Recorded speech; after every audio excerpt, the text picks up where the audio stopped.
Hello dear student, welcome to rankers science classes. Science classes में हम MPPSC prelims में नया टॉपिक ऐड हुआ है, भारत का एकीकरण एवं स्वतंत्रता के पश्चात भारत का एकीकरण एवं पुनर्गठन। इसमें हम क्लास 1 में हैदराबाद व जूनागढ़ रियासत को डिस्कस किया, क्लास 2 में जम्मू कश्मीर रियासत का किस तरीके से विलय किया गया जो अभी भी बीच की कंडीशन में है, और उसके आगे हम क्लास 3 में आज इसके आगे डिस्कस करेंगे।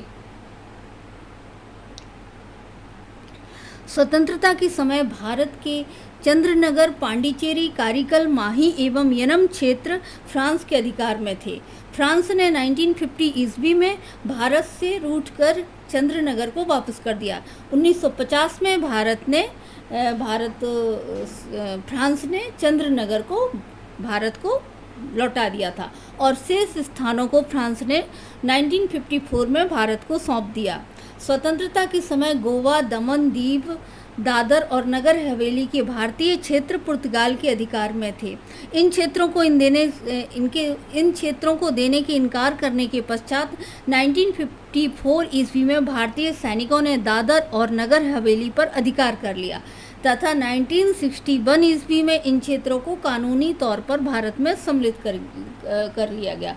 1961 में दादर नगर हवेली को आधिकारिक रूप से भारत में सम्मिलित कर लिया गया।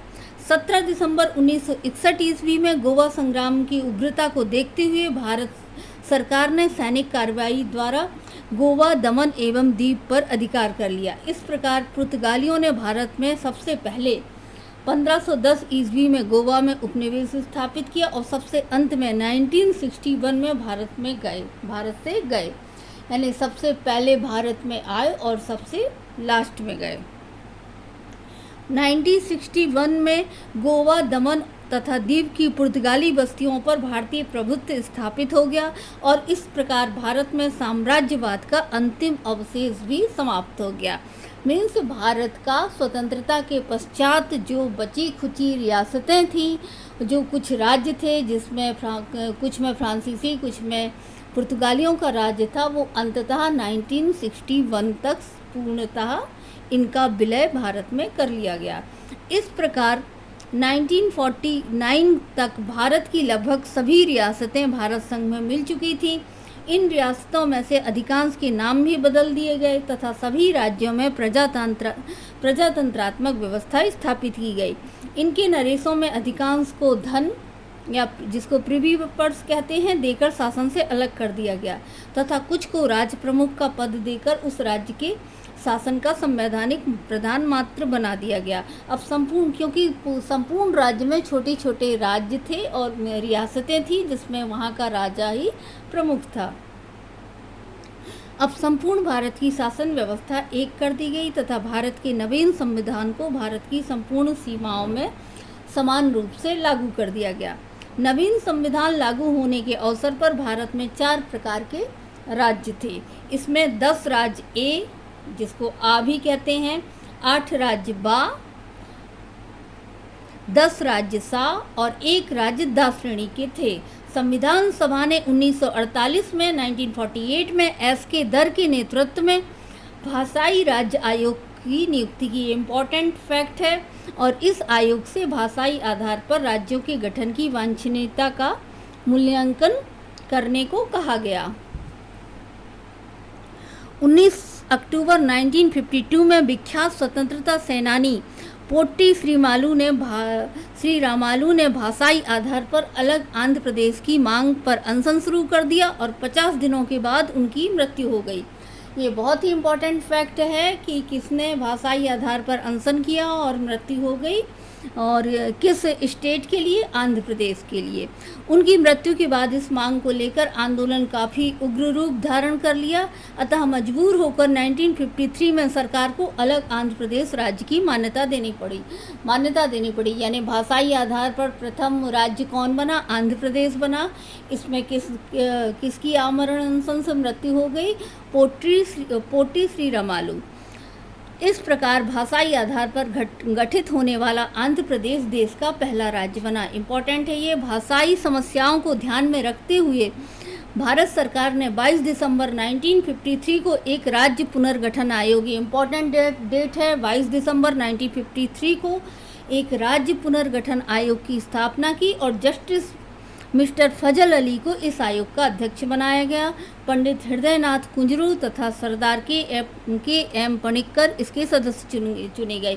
ये पूरा राज्य पुनर्गठन आयोग इम्पोर्टेंट है कि कौन इसका चीफ था और ये दोनों कौन कौन इनके मेंबर थे।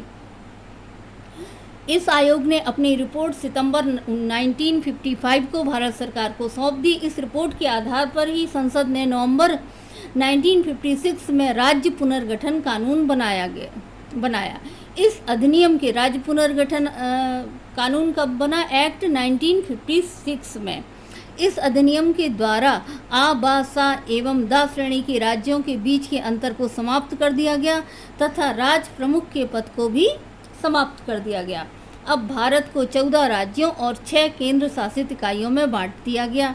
ये राज्य थे जम्मू कश्मीर, पूर्वी पंजाब, उत्तर प्रदेश, बिहार, उड़ीसा, पश्चिम बंगाल, असम, मद्रास, केरल, राजस्थान, आंध्र प्रदेश, मध्य प्रदेश, मैसूर और बम्बई, जबकि दिल्ली, हिमाचल प्रदेश, लक्षद्वीप, मणिपुर, त्रिपुरा और अंडमान निकोबार द्वीप समूह केंद्र शासित इकाइयाँ थीं। जम्मू कश्मीर से रिलेटेड कुछ इम्पोर्टेंट फैक्ट भी आप लोग देख लीजिए। 26 अक्टूबर 1947 को राजा हरि सिंह द्वारा विलय पत्र पर हस्ताक्षर किए गए। 1 जनवरी 1947 को भारत द्वारा कश्मीर विवाद संयुक्त राष्ट्र सुरक्षा परिषद को प्रेषित किया गया। इम्पोर्टेंट है कि कब जम्मू कश्मीर का मैटर यूनाइटेड नेशन में गया। 1 जून 1949 को जम्मू कश्मीर में यूएनओ की देखरेख में जनमत संग्रह कराने का प्रस्ताव हुआ। 31 अक्टूबर 1951 को जम्मू कश्मीर राज्य विधानसभा अस्तित्व में आई। 15 नवंबर 1952 को अनुच्छेद 370 के तहत सदर-ए रियासत, जिसे राष्ट्रपति कहते हैं, और वजीर आजम प्रधानमंत्री पद को स्वीकार किया गया तथा कर्ण सिंह को सदर-ए रियासत और शेख अब्दुल्ला को वजीर आजम बनाया गया। 10 फरवरी 1954 को जम्मू कश्मीर की संविधान सभा द्वारा भारत में जम्मू कश्मीर की विलय की सहमति बनी। इम्पोर्टेंट है। 30 अक्टूबर 1956 को भारतीय संविधान का अनुच्छेद 3 जम्मू कश्मीर में प्रवर्तित हुआ। 17 नवंबर 1956 को संविधान सभा द्वारा राज्य का प्रथम पृथक संविधान पारित हुआ। 17 नवंबर 1956 को जम्मू कश्मीर का अलग से संविधान पारित हुआ। 26 जनवरी 1957 को जम्मू कश्मीर का नया संविधान लागू हुआ। कब लागू हुआ? 26 जनवरी 1957 को। 1960 में जम्मू कश्मीर भारतीय सर्वोच्च, इसका जम्मू कश्मीर का नया संविधान कब लागू हुआ? इसको आप 1957 की 1857 की क्रांति से रिलेटेड कर दीजिए कि 1857 की जब क्रांति हुई थी तभी जम्मू कश्मीर का संविधान लागू हुआ था अलग। 1960 में जम्मू कश्मीर भारतीय सर्वोच्च न्यायालय के क्षेत्राधिकार में आया।